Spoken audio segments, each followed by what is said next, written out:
Gente, não se esqueça de se inscrever no canal, curtir, comentar e compartilhar, porque isso vai fazer com que o canal se torne relevante para o YouTube. Vai lá, se inscreva aí agora, se inscreva aí agora e vamos aí para um podcast abençoador.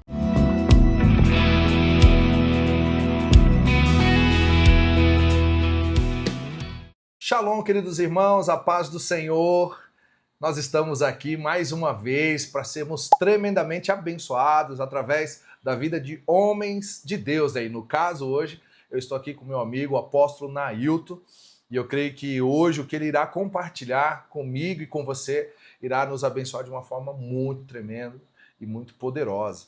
Nós estamos aqui no Vale dos Mananciais, aqui em Juquitiba, é um acampamento, né, um lugar preparado para fazer encontros, acampamentos para igrejas, né, um lugar que cabe aqui 300 pessoas, e nós vamos deixar algumas imagens aí também para você conhecer depois aí o Vale dos Mananciais, o lugar onde nós estamos aqui hoje preparando esse vídeo a fim de que todos nós possamos ser abençoados tremendamente. Amém? Então aqui, o apóstolo Nailton, meu amigo, né, nosso querido irmão, e que alegria, né, ter você aqui nesse bate-papo, né, onde o Senhor tem abençoado a vida de muitas pessoas, e para mim é uma honra ter você aqui, apóstolo Nailton. A honra minha, quero também saudar a todos, que Deus possa abençoar cada um de uma maneira muito poderosa. Um privilégio muito grande estar aqui com o pastor Davi Maia.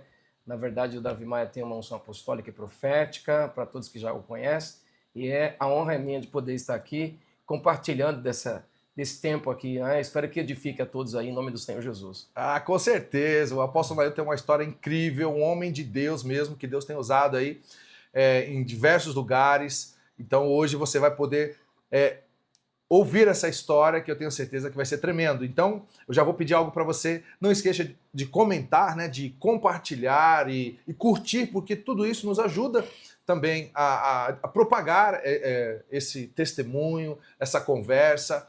E deixa Deus te usar aí, tá bom, queridos? Mas legal. Apóstolo, eu acho que seria legal a gente começar, né, por um pouquinho da sua história, né, de onde você é, onde você nasceu, se você pudesse contar para nós aí. Minha história começa, eu nasci na década de 70, eu sou de 70. Aos 5 anos de idade eu fui consagrado em um centro espírita, que toda a minha família lá de trás era uma família espírita, né, meus pais em especial. Mas quando eu tinha 2 anos de consagrado no centro espírita, Jesus me aceitou. Eu tinha 7 anos de idade. Então me converti em 1977. Uau. Muita gente que estava assistindo aí nem era nascido ainda, quando eu me converti. Aí me converti, meus pais eram pastores, tá? Pela denominação, viajando, ministrando, etc. E tal. Aos 8 anos de idade eu fui batizado com o Espírito Santo. Uau! Tá? Comecei a ministrar nos cultos aos 8 anos de idade. Aos 8, 9 anos eu já estava ministrando no culto, todo culto estava ministrando. Tá? Caminhei para o Senhor. Hoje eu brinco para onde a gente vai, eu brinco assim, eu não sou ex-nada. Uhum. Eu não sou ex-nada, né? Porque tem gente que tem um testemunho muito... Sim. O ex-matador, o ex-viciado, o ex-perigoso e tal. Quando eu chego eu falo, gente, eu não sou ex-nada, eu tive outros pecados, mas fora isso eu vivi sempre na igreja, Sim. Trabalhei sempre na igreja, vivi no Ministério dos Jovens na igreja, passava o domingo inteiro na igreja, tinha ensaio, tinha escola bíblica, depois tinha ensaio de novo, depois tinha culto. Então não sou ex-ninguém. Vivi sempre na casa do Senhor. Aos 17 anos, que era a fase fase de exército, né? Eu conheço a Inês, né? Que é a minha esposa. Conheço a Inês. A Inês tinha 14 anos, eu tinha 17. Olha só, hein? Aí conheço a Inês, é uma história muito interessante, porque quando eu tinha 15 ou 16 anos, mais ou menos, meu pai um dia acorda e fala assim para mim, olha, sonhei com a sua esposa. Aí eu falei para ele, mas como assim, minha esposa? Nada a ver, né? Eu tinha 15, 16 anos. Ele falou, sonhei, tive um sonho, não foi um sonho dormindo, foi um sonho, viu alguém com esse jeitão da Inês e falou para mim, sua esposa vai ser uma pessoa assim, morena, dos olhos escuros, assim, cabelo dos olhos castanhos, os cabelos curtos e tal. Tudo bem, passou. 2 anos depois eu conheci a Inês. Meu pai não conheceu ela quando eu conheci, porque nós estudamos juntos 1 ano na mesma escola. Aí meu pai chegava, ela já estava em casa, meu pai saía, ela estava na casa dela, evidentemente, não dava. Um dia ele chega em casa do trabalho, ela está lá. Aí eu vou apresentar, isso era uma amiga de escola, falei, isso aqui é a Inês, tal, né? Amiga de escola, o irmão dela também estudávamos juntos, tal. Aí ela vai apertar a mão dele e fala, não, amiga não, você é da família. Uau. Aí Eu fiquei um pouco pé atrás assim, né? Aí quando eu acordei de manhã, minha mãe foi lá na minha cama e falou, olha, lembra da moça que seu pai falou? Que você ia casar e tal? Eu falei, tá, e daí? Ela falou, é a Inês. Eu falei, mãe, mas ela nem crente ela é, essa menina não serve a Deus, essa moça é só amiga de escola, não serve a Deus, nem nada, tem outro... Ela falou, mas ela vai servir a Deus, vocês vão formar uma família, ela vai fazer você muito feliz. Uau, que tremendo, hein, pastor? Aí isso já passaram 32 anos de cartório. Uau, glória a Deus. Foram 2 anos namorando, mais 2 anos noivos, 32 anos completou agora em janeiro, 32 anos que nos casamos. Nessa que benção. mesma história. Que legal. Você falou no comecinho assim que vocês eram envolvidos ali, né, no espiritismo, eram seus pais e eles te levavam. Me levavam, eu era criança, nasci lá. Então, quando você conheceu Jesus, você conheceu através dos seus pais também que se converteram. Minha mãe. Começou pela sua mãe. Minha mãe foi pro culto, aí me levou no culto, meu pai trabalhava. Minha mãe foi pro culto. Aí quando chegamos no culto lá, Deus trouxe uma palavra de revelação, falou da história dela, contou as coisas aí, que ela só via isso lá no Espiritismo, essa coisa de, certo, entre aspas, revelação, ela via lá. Uhum. Mas quando ela chegou aqui, e falando de passado, porque lá no Espiritismo se fala muito do que passou, mas não do que vem. Certo. Porque o diabo não sabe o amanhã. Uhum. Tá? Então, quando ela ouviu aqui, aquela palavra profética, falando para ela do passado, do presente, do que Deus ia fazer, uau, aí ela toma aquele impacto assim, ela falou, vou entregar minha vida para Jesus. Aí, entregar a vida para Cristo. Aí, desse momento que ela chegou, falou assim, eu sou crente, né? Chegou em casa, né? Não sei se você teve uma participação muito próxima em relação a isso, dela chegar, mais o seu pai, no caso, né? Seria mais o seu pai, e dela chegar em casa e falar assim, a partir de agora eu entreguei minha vida para Jesus, e o seu pai, a reação do seu pai, eu não sei se você estava perto, como que você viu isso também? Eu estava, minha mãe não chegou falando, ela só continuou frequentando. Ela não falou nada, só continuou indo ao culto. Ele perguntou, tá indo para onde? Ela falou, tô indo para a igreja. Tá indo para onde? Para a igreja. Aí um dia ele falou, vou também. Aí ficou meio que frequentando, assim, sem comprometimento, só indo. Então ela não falou nada, ela só ficou frequentando. Aí eu lembro que eu tive um desejo de entregar minha vida para Jesus. Eu lembro muito bem que eu fiquei uma semana, quando eu fui entregar minha vida para Jesus, eu fiquei uma semana falando, domingo que vem nós vamos virar crente. Eu vou virar crente domingo que vem. Eu vou de verdade, eu vou lá na frente, que eu quero que o pastor me ore por mim, vou virar crente e tal. Fiquei com essa conversa, virar crente. Eu achava que crente virava, né? Depois descobri que crente se gera. Mas eu falei, vou virar crente aí e tal. E dito e feito, no domingo eu fiquei esperando que o pastor falasse, quem quer entregar a vida para Jesus, e nunca que ele falava. Mas na hora que ele falou assim, eu levantei minha mão. Mas a igreja era grande, assim, né? Isso nós estávamos morando em Maceió. Tá? E era um depósito, acho que de farinha ou açúcar, uma coisa assim, que tinha antes sido um depósito, e virou um local de culto na igreja. E aí eu estava lotado, eu levantei a mão, e o pastor, tem alguém querendo? E eu levantando a mão, tem alguém? Ele não me via, né? Aí eu fui pro corredor, assim, e fiz assim, né? No corredor, aí ele falou, tem um menininho ali, rapaz, querendo, então venha. Aí eu fui na frente, né? Eu acho que por essa decisão de criança, aí meus pais foram também, junto comigo. Aí nós três, naquele dia, entregamos a vida para Jesus, porque era só nós três nessa época, não tinha irmãos, era só meu pai e minha mãe, só nós três. Aí entregamos a vida para Jesus. Então, assim foi a conversão. E a partir dali, só foi andando mesmo. Cara, e interessante, apóstolo, você falando sobre isso, né? Porque você era uma criança. 7 anos. Então, isso nos mostra como nós temos que valorizar quando uma criança, né? Ela levanta as suas mãos ali na hora de um culto, né? Que você deve cuidar e orar da mesma forma, como se fosse um adulto. Porque essa decisão né, mudou totalmente a sua trajetória, né? Sua caminhada. As pessoas, às vezes, talvez não entenderam, né? Mas as crianças estão bem atentas. Não é incrível? Alguns que estão assistindo vão perceber isso. Às vezes a criança está ali ou no culto, ou numa sala mesmo, adultos estão conversando, está meio distraído. De repente, alguém fala uma palavra, ela levanta e fala isso assim, assim, assim. Você fala, você estava aí toda concentrada, né, de cabeça abaixo, mas a criança está antenada, ela tem como se fosse um radar tão sensível, né? Antenada. Eu me entreguei, Davi, eu me entreguei consciente. Uau. 7 anos, eu me entreguei consciente, entendendo que eu não queria ser mais absolutamente nada e que pro resto da minha vida eu ia servir Jesus. Essa foi a experiência, rapaz, até hoje ainda é forte, ó. Meu Deus. Essa experiência foi forte. Essa é forte. E logo em seguida veio a experiência com o Espírito Santo. E como foi isso? Essa é forte. Foi... Logo depois dali, né, entreguei a vida para Jesus, não tinha sido ex nada, né, mas muito impactante, rapaz. Um negócio... Espera aí, deixa eu me recompor aqui. Fica livre, cara. O Espírito Santo é assim mesmo, ele nos surpreende. Porque 7 anos eu estava convicto que eu iria viver o resto da minha vida servindo a Deus. Eu não ia ser nada. 7 anos eu estava convicto. Aí 8 anos eu vivi numa igreja cheia de fogo, né? Me converti naquela igreja pentecostal, aquela igreja...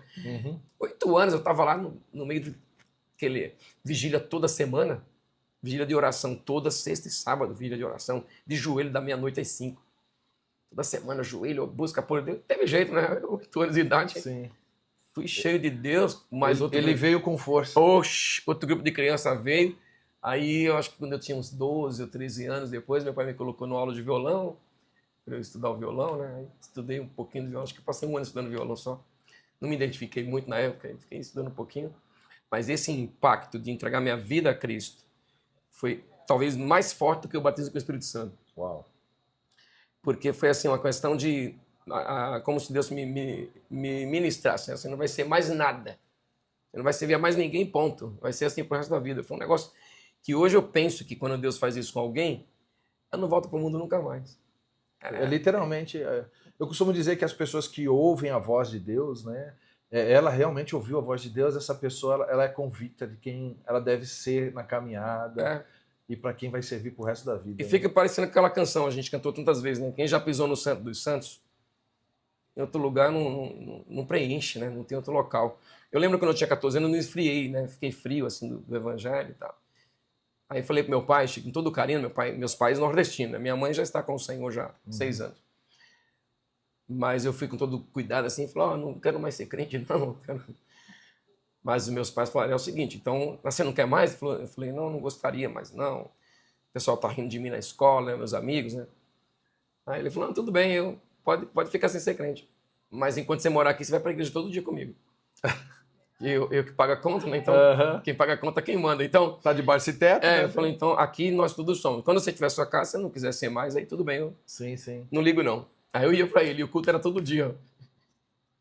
Rapaz, então você falou ele que... Ele permitiu que eu não fosse crente, mas aqui na minha casa todo mundo tem que ir, entendeu? Olha só, e graças a Deus, cara, eu sei que tem gente que pode até não achar interessante esse tipo de postura, mas ele falou, quem manda sou eu, quem paga a conta sou eu, e aqui no meu teto todo mundo serve a Deus. Então, você vai pro culto todo dia. Eu ia lá e dormia de raiva, né? Na parede, assim, eu ficava dormindo e tal, mas a fé não vem por ouvir, né? A fé vem pelo ouvir. Né? Sim. E mesmo dormindo, tava ouvindo.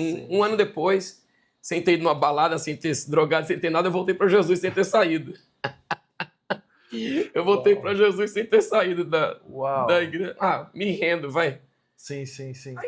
Eu achei muito interessante esse fato de você falar sobre a autoridade, né, da casa. Né? E seu pai foi muito sábio mesmo, assim, né? Hoje a gente vive uma geração, né, que parece que há uma grande inversão de valores, né? Eu sou da época do bença pai, bença mãe. Também. Né? Eu sempre valorizei isso muito e eu tenho para mim isso como algo importante, né, na minha vida. Então até hoje eu trato a minha mãe, meu pai já é falecido, né? Mas eu trato a minha mãe, os meus tios da mesma maneira, sabe? Porque eu sei que é algo que realmente é de alguém que são pessoas que, querendo ou não, né, são pessoas que são autoridades. A minha mãe é minha autoridade, claro. Meus tios, e ali, né, eu tenho esse grande respeito. Mas eu também achei interessante essa atitude do seu pai, de fazer assim, olha, você está aqui, né? Você está aqui, você está debaixo do nosso teto, a provisão vem. Mas a gente vive uma geração onde que muitos filhos, infelizmente, né, não tem nem tido muito respeito com os pais. Exatamente. E meu desejo é que Deus possa estar dando sabedoria aos pais, né? Aos pais que pertencem ao Senhor, para que eles também, no momento difícil, né? Porque não foi fácil para o seu pai também ouvir assim, não quero mais saber de Deus assim, entendeu? Só que ele também foi muito sábio. Então, o meu desejo é que Deus dê sabedoria a você também, como homem, né? Mulher de Deus, que são pais, como chegar para o seu filho e também falar para o seu filho, mas que eles também possam entender que você é autoridade nessa casa, não é verdade? Autoridade nessa casa, entendeu? E outra coisa que eu creio que é muito fundamental nós falarmos, pastor, assim, né, sobre isso, é que você, como servo do Senhor, você é autoridade sobre a sua casa. E independente da situação que você esteja vivendo hoje, com filhos, é isso. Você tem autoridade no nome de Jesus e continue orando por ele, continue apresentando na presença do Senhor, Sim. continue sendo falando com sabedoria, sabe? Porque a hora que Deus for agir, né? Agir na vida do seu filho, da sua filha, você vai poder testemunhar também com muita alegria. Mas não deixe de exercer a autoridade, porque ela está sobre você que é pai e sobre você que é mãe. Nome de Jesus. Se meu pai não fizesse isso, possivelmente eu não estaria servindo a Deus hoje. Sim, sim. Meus pais tiveram autoridade de falar, filho, tudo bem, mas meu pai também não deixava eu sair, né? Eu não tinha essa liberdade de vai para onde você quer. Não é assim. Falei, você vai, mas eu vou monitorar você. Sim. Não é assim. Eu quero saber quem são seus amigos, quero... Então ele exerceu esse papel junto com a minha mãe de dia, meu pai à noite, e bora lá exercer isso aqui. Eu não quero que você faça isso aí, não. Faz direito, etc. E cada um pode, alguém querer discordar disso aqui, mas se não fosse isso eu não estaria aqui hoje, né? Sim, sim. E hoje você é pai. E hoje também sou pai, né? Agora pai, sogro, avô, né? Sim, sim. Gente, ele é avô, não parece, mas ele é avô. 3 netos. 3 netos, né? O apóstolo Nailton, né? Um homem que carrega experiências também, né? Muito poderosas em Deus, como pai de família, avô, né? E que legal. Apóstolo, aí desse momento, então, que você falou assim, pai, eu não quero mais, tal, mas de repente, quando você viu, eu saí sem sair, né? Voltei sem sair. Voltei sem sair.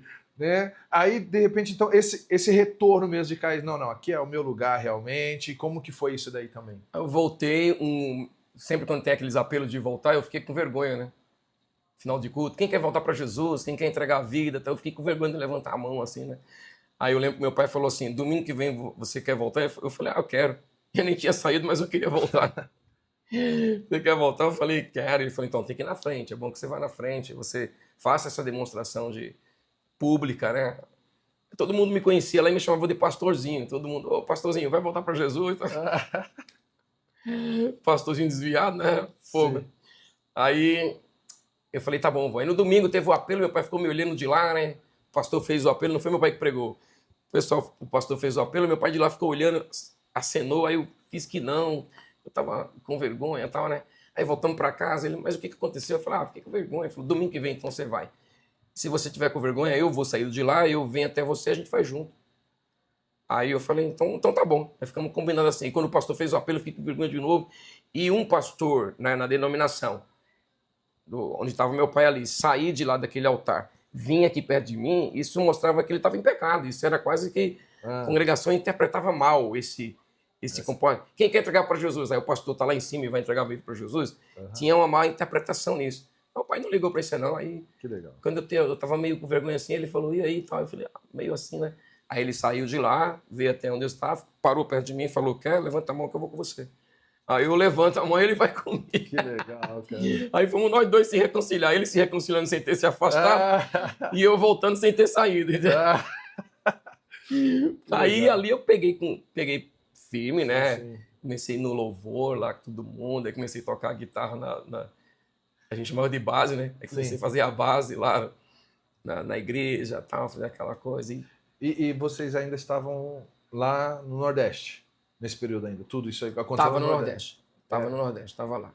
E como que vocês vieram parar aqui em São Paulo? A gente veio parar aqui porque minha mãe tinha ponte safena, tinha problema de coração. E Maceió é uma cidade quente, bastante quente. E aí o médico falou pro meu pai, se você achar um local mais fresco, ela vai ter uma melhor qualidade de vida e tal. Foi uma orientação que ele recebeu lá. E meu pai não pensou 2 vezes. Meu pai lá tinha negócio, ele tinha um negócio dele lá, ele tinha casa. Ele fez tudo, eu acho que em menos de um mês. Vocês vieram para que lugar de São Paulo? A gente veio aqui para a Zona Leste de São Paulo. Certo. Nós estamos morando na Zona Leste de São Paulo. Ele desfez tudo. E a gente veio. A gente veio embora para cá, pronto, tá resolvido. Nisso você já estava com uns 16 anos, por aí?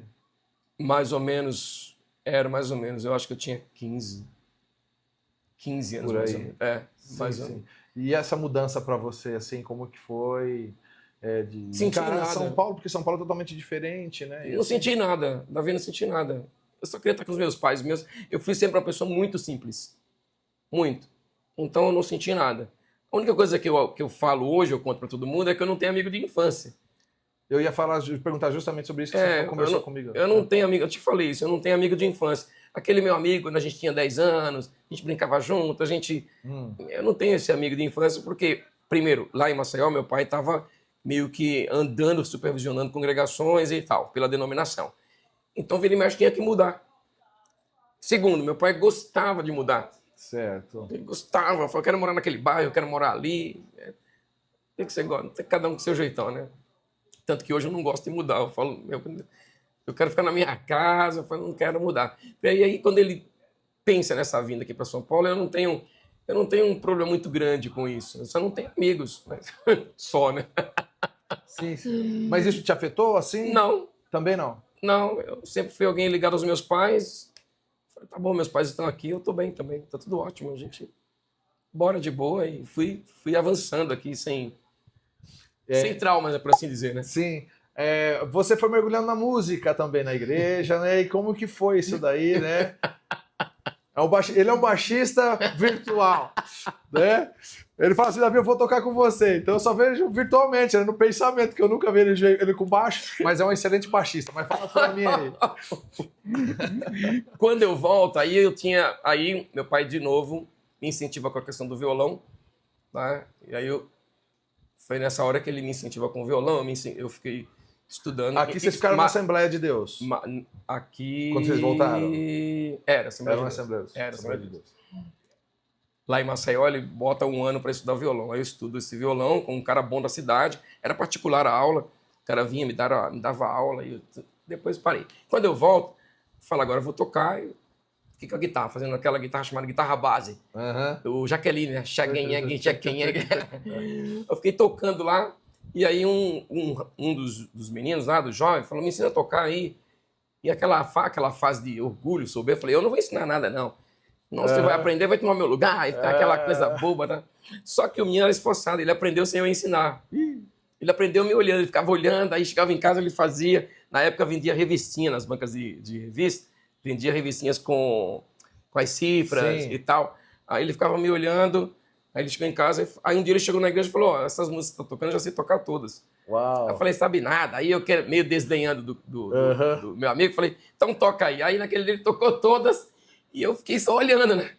Aí veio o outro, aí a igreja teve uma bateria, o cara sentou na bateria, o outro, aí alguém trouxe um contrabaixo para a igreja. Ficou lá encostado o contrabaixo. E eu falei, vou tocar minha guitarra, eu tô aqui para tocar guitarra. Mas o menino tocou e foi para frente, ficou melhor que eu. Aí numa conversa alguém falou, olha, toca o contrabaixo aí, ó. Assim, me jogaram pro instrumento, toca aí, para ver se ficavam livres de mim, né? Aí eu peguei o contrabaixo e falei, ó, eu não sei como faz esses acordes, como é que faz as notas aqui, eu não sei. Eu fiquei tentando formar acordes no contrabaixo. Como é que eu vou formar acordes? Essas cordas são muito grossas para formar acordes e tal. Aí fiquei lá. Aí de repente apareceu um irmão na igreja que ele falou, eu toco tudo, eu toco sopro, eu toco contrabaixo, toco guitarra, violão. Eu falei, rapaz, você é tão bom assim, você me ensina? Ele falou, eu te ensino em meia hora. Eu falei, meia hora só isso? Ele falou, só rapidinho. Aí me ensinou a tríade maior e a tríade menor. Falou, ó, maior você faz assim, menor você faz assim. Só que eu falei, eu sei lá que hora que é menor, que hora que é maior. E aí ele me ensinou. Eu falei, tá bom. Ele falou, isso aí é tocar contrabaixo. Falei, só isso? Só. Eu falei, tá feito. Tá feito. Pronto. Só que eu comecei a perceber que isso não cabia em toda a música. Sim. Falei, não, tem alguma coisa errada assim. Foi essa hora que eu busquei estudar com o Ted. Aí foi essa hora que eu falei, não, eu vou... A pergunta que eu ia fazer é justamente essa, né? Porque quem vê o contrabaixo, né? Hoje já tem contrabaixo de 6 cordas. 6, 7. Até de 7 também? Tem 7. Mas era muito usado de 4, né? 4 cordas. Então quando a pessoa olhava o contrabaixo, assim... Fala assim, pô, esse instrumento deve ser muito fácil, né? Porque são só 4 cordas ali. Muito mas bom. É bem complexo também, né? Quem quer tocar bem, né, tem que se aprofundar no conhecimento. Porque tem técnicas, né? Sim. Tem técnicas lá do instrumento. Aí quando eu vi pela primeira vez o Ted tocando contrabaixo, todo mundo falando, aquilo é um contrabaixo. Aí eu tava de longe. E onde você viu? Eu vi lá na Lins Vasconcelos, na Renascença em Cristo. Tá. Que tinha toda segunda-feira um mover ali e tal. Aí de longe ele começou a tocar o contrabaixo assim. Aí meus amigos... olha o cara como ele toca contrabaixo. Aí eu falei, gente, aquilo não é um contrabaixo, aquilo é uma guitarra. Os caras, não, rapaz, é um contrabaixo. Eu falei, não é possível que ele tá fazendo um contrabaixo. Eu fiquei duvidando, não é? Aí na próxima semana eu fui mais perto. Aí quando eu cheguei lá embaixo do palco, que ele tá fazendo aquele slap, aquela coisa toda assim, eu falei, rapaz, isso é um contrabaixo mesmo. Rapaz! Aí terminou, eu fui conversar com ele, falou, dou aula. Aí fiquei estudando com ele, acho que eu estudei 2, 3 anos com ele, Que legal. na particular, né? Sim, Estudei com ele, depois estudei com o Jadão, que na época era do Catos Barnea, né? Que também já sim. foi pro Senhor, né? E aí eu fiquei tocando contrabaixo na igreja. Aí Certo. nessa hora eu fiquei tocando contrabaixo e foi toda a minha história assim. Mas continuando nessa parte musical, você ficou mais na igreja ou você chegou também a tocar em algumas bandas fora? Eu não assim? toquei porque na denominação a gente ia pro inferno se tocasse. Rapaz! Eu tive propostas, né? Sim. Inclusive, eu lembro de uma época que o Ted foi casar e ele tinha que se afastar um pouco do grupo. Ele precisava colocar um aluno para ficar lá por enquanto ele estaria de lua de mel. Eu acho que era alguma coisa assim, era lua de mel, algumas férias assim.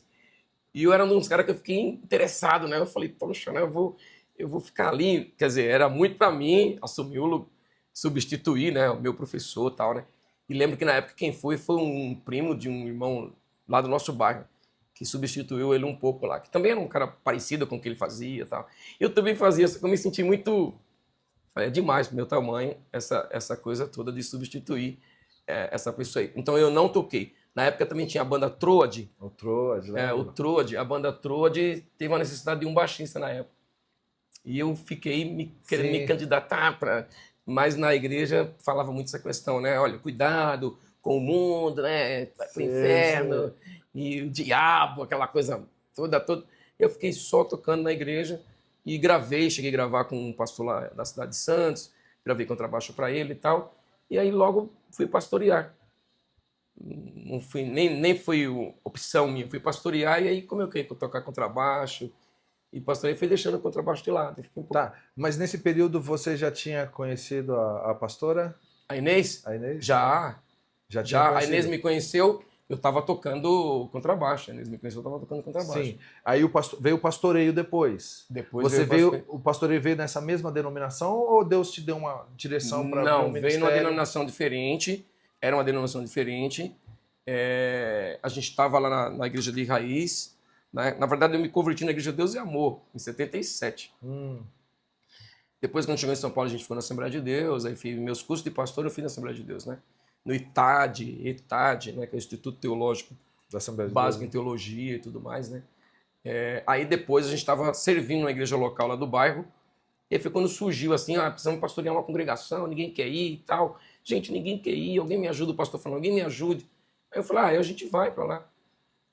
Mas não era para ir mesmo, eu sou chamado para ministério profético, de louvor e adoração, né, oração. Tal. E você ficou quanto tempo quando você disse sim para essa... Mas ali não foi muito tempo, uns 2, 3 anos, ali não foi muito tempo. Eu não lembro bem assim, mas não foi muito tempo. Aí você, então, chegou o momento profético.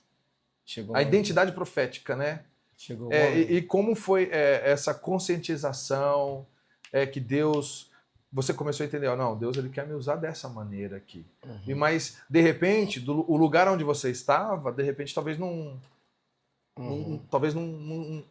abraçava, talvez, né? Talvez não poderia entender aquilo que Deus tinha depositado para você. Como que você foi tratando isso? Como que foi surgindo, né, as coisas novas para você? Foi surgindo porque essa denominação que a gente assumiu, essa igreja filha da sede, essa igreja local, essa denominação acabou. Depois eu quero que você explique o profético, tá? Para o pessoal entender o que seria o profético. Essa igreja acabou. Quando essa igreja acabou, aí é esse momento que eu me abraço com o apóstolo Jazz. Isso em que ano, você lembra? Lembro, isso é 1995. Missão Shekinah. Missão Shekinah, meu curso primeiro foi em 96, mas meu encontro com o Jazz foi antes. Isso. 95. 95, fora da denominação. Fora, porque ela já estava acabando, estava ruindo, teve um problema lá com a liderança. Essa denominação não existe mais hoje. Tá. Tava ruindo, e aí eu me vejo só, eu e a Inês, só, não tenho ninguém, não tenho pastor, não tenho ninguém para me ajudar, sangrando. Aí o Espírito Santo me falou do Jazz. Eu fui encontrar o papai Jazz lá no Brooklyn. Antes de você falar do Jazz, você usou uma expressão sangrando. Eu acho que isso é muito importante você falar, porque talvez existam pastores que estão assistindo a gente aqui agora e de repente então estão um momento que estão sangrando. Sangrando. Também frustrado com alguma coisa, alguma decepção, né? O que você teria a falar assim? Eu pastor? teria que falar o seguinte: pastor tem que ter pastor. Porque essa hora de ministério, o ministério, ele não alimenta a gente, ele esvazia a gente. Uhum. Né? Onde é que a gente se alimenta? Em Mateus capítulo 6, versículo 6. Mas tu entra no teu quarto em secreto e fala com teu Deus em secreto, e o Deus que te vem em secreto te recompensa. Ali eu estou me enchendo. Agora, quando eu saio para entregar, quando eu saio para ministrar, eu estou me doando. Certo. E esse me doar, isso pode me sangrar. Porque a profissão que qualquer um exerce, alguém pode se acidentar com essa profissão. Você vê que o mecânico pode se acidentar com a profissão dele. Certo. Né? E quem pastoreia ovelha também se acidenta com a profissão. Ela também pode ferir, né? Literalmente falando. Então, nós, ministros de Deus, precisa ter ministro. O pastor tem que ter pastor. Então, na hora que eu estou ali e a denominação está ruindo, não tem mais ninguém para eu falar, eu estou com o meu coração sangrando, não tenho mais ninguém para me aconselhar, para falar de mim, para chorar junto. Quem é que me dá ombro? Não tinha ninguém para me dar ombro. Por acaso, em algum momento você chegou assim a ficar frustrado com Deus, assim ou não? Não. Nenhum momento? Não, porque eu sempre gostei muito de oração e Bíblia. Certo. Eu sempre gostei muito de oração e Bíblia. Eu sou das madrugadas. Uhum. Então, acordar às 4h30, 5 da manhã é meu costume. Então, eu nunca fiquei frustrado com Deus. Eu só fico pensando, me dá um caminho, me dá uma direção. Tá. Nunca tive, mas, puxa, fiquei chateado com Deus. Não, isso eu não tive. Mas eu precisava de alguém que eu pudesse falar de mim. Né? Dizer de mim, olha, tô chateado, tô triste, enfim, essas coisas todas. E aí é nesse momento que eu falei, agora, o que eu faço? O que o senhor vai falar comigo? Aí nesse momento o senhor me fala do Géser. Eu estava em casa orando e fala Géser. Eu tinha visto o Géser uma vez só. Certo. Géser, falei, como é que eu vou achar esse homem? Eu faço nem a mínima ideia como é que eu vou achar esse pastor Géser. Sim, sim. Né? Mas aí, naquele momento, tinha páginas amarelas. Em São Paulo tinha... eu lembro. Tinha páginas amarelas. Aí eu fiquei caçando ali, achei, olha, rapaz, Géser, aí consegui o telefone do escritório, né? Uhum. Que era no Brooklyn. Aí eu ligo lá, a pessoa me atendeu, falei, me dá um endereço. Falei com ele, fui lá conversar com ele. Certo. Aí ele falou, Nailton, eu não sou pastor de igreja local, mas se Deus falou com você que você vai andar comigo, então vamos andar. Só foi isso. Aí orou por mim, eu chorei bastante, aí a Inês, os dois... Rasgou o coração. Rasguei, falei, tô sem ninguém, eu tô andando só. É fundamental que um pastor abra o coração. Pastor tem que ter pastor. E é fundamental que ele vai abrir o coração para alguém, certo, que vai tomar essa situação dele, né, e vai colocar para Deus, né? Senão vai virar uma conversa, né? Quando eu falo de tomar a situação, não estou falando de pecado consumado. Estou falando, às vezes, de uma proposta de pecado, inclusive. O cara, às vezes, recebe uma proposta para desistir. A alma bate e fala, desista, se mate, morre, essas coisas, né? Às vezes também tem alguns que têm proposta de adultério, tem proposta de roubo, tem proposta de mentira. E confessar uma proposta é mais fácil do que confessar um pecado consumado. Então, eu ia lá para dizer para ele, tô triste, eu tô sozinho, eu e a minha esposa, não estamos ninguém. Vocês têm algum problema? Eu falei, não, a gente não tem, a gente se ama, mas a gente está só. Tem ninguém para falar com a gente. Então, hoje, pastores que andam só é um perigo enorme. Porque é uma ovelha maior, por assim dizer, uma ovelha cuidando de ovelha, que o pastor também é alguém nesse estado, que está à deriva, que está sozinho, que está solto. Né? Tem uma história de um pastor fora, se não me engano, na Argentina, estava andando sozinho e criou-se um comentário calunioso sobre ele. Por ele andar sozinho, não tinha ninguém que falasse dele. Sim. E aí o comentário calunioso parou no Tribunal de Justiça. Uau. Ele foi condenado e foi preso. Meu pai. Não tinha ninguém para falar dele. Então, porque hoje, quando alguém quer falar de mim, fala com o Jéssica que ele vai dizer quem sou eu. Sim. Quando alguém quer falar de você, pergunta para o Joel que ele fala. Pro apóstolo Joel, pro apóstolo Jéssica. Agora, tá falando desse pastor, aí fala, quem pode falar de você? Quem é que anda com você? Quem é que pode dizer, o que estão falando é mentira, o que estão falando não é verdade, o que estão dizendo não procede? Quem vai fazer isso? Então, por não ter ninguém, tá solto, tá à deriva, é ruim. As pessoas falam, mas Jesus não andou com ninguém. Jesus andou sim, Jesus tinha João Batista. Uhum. Jesus tinha João Batista para dizer, esse daí, gente, sim. Esse daí é o Cordeiro de... Opa, peraí. Aí tem alguém falando, esse aqui, esse é Cordeiro de Deus, que tira... Sim. Né? Então, se Jesus tinha alguém em que ele devia se submeter a essa autoridade, como foi o caso de João Batista, o profeta de vulto na época, e nós? Sim. É muito legal esse ponto que você está falando, pastor, porque é o seguinte, você buscou em Deus e Deus te direcionou uma pessoa. O que conselho que você daria para aqueles que talvez estejam vivendo um momento como esse, e buscando uma resposta, o conselho é o mesmo. Busque a presença de Deus, para Deus te direcionar a alguém, ou busque, comece a pesquisar homens que têm sido relevantes, né, no caráter de Deus, na santidade, no compromisso. Como que você poderia... Se eu posso dar o meu testemunho é assim, eu continuei orando e lendo a Bíblia, até que a gente teve uma revelação sobre paternidade. E a gente ouviu falar sobre paternidade. E até que virou moda no Brasil, papai para lá, papai para cá, tal. Só que paternidade é uma questão de convicção, né? Porque tem muita gente séria na nação hoje, mas que Deus não chamou para ser meu pai espiritual. Sim. Né? Veja que nos dias de Elias tinha outras pessoas sérias. Né? Nos dias de Eliseu tinha outras pessoas sérias, mas o pai foi Elias. Tem gente séria lá também. Então aqui no Brasil tem gente séria, mas Deus vai falar, esse aqui é o teu pai espiritual. É dele que eu vou enviar para você a minha herança ministerial para você. Porque só tem herança quem tem pai. Então, meu conselho, tomando o meu exemplo, eu diria para pastores, líderes, está andando só, busca uma oração e convicção. Senhor, me diz quem é o meu Elias. Me diz quem é o meu Paulo, entre aspas aqui. Me diz quem é a pessoa pela qual o Senhor vai usar para mandar a herança ministerial. Porque senão eu vou caminhar aqui, mas não tem herança ministerial. E eu lembro que desde criança me falava, você vai às nações, você vai fazer... As profecias vinham. Eu lembro que, inclusive quando eu morava em Maceió, pastores iam para lá pregar e me chamavam assim, falavam, olha, Deus está falando, e falava para meus pais, ó, Deus está falando dessa criança aqui, e falava essas coisas, eu lembro bem disso. Nunca aconteceu enquanto eu não tive um pai. Só vai acontecer quando eu tiver debaixo de autoridade, porque só tem autoridade quem está debaixo de autoridade. Então eu daria o seguinte conselho, usando o meu exemplo, o meu testemunho aqui, né? Se meter em oração, palavra de Deus e buscar paternidade. Porque a gente pode ter um discipulador que não é meu pai espiritual, é só meu discipulador. E não é ruim isso, né? O apóstolo Paulo falou, vocês vão ter 10 mil aios. Mas você vai ter um pai só, né? Vocês vão ter 10 mil aios. Então tudo bem, teve alguém que passou na minha vida e pegou na minha mão, teve outro que passou na minha vida e pegou na minha mão, mas o discipulador não transfere herança. Quem transfere herança é a paternidade. Né? Então eu diria, primeiro, para quem está ouvindo, pastores e líderes, né? Toma cuidado com essa solidão, porque não é bom que o homem esteja só, o Senhor disse isso, né? E não é só relacionado a casamento, não é bom que o homem tome decisões isoladas. Segundo, busca convicção em Deus. Busca convicção em Deus. Por que as pessoas ficam trocando tanto de igreja? Essa troca-troca é porque as pessoas não captaram quem é a sua paternidade.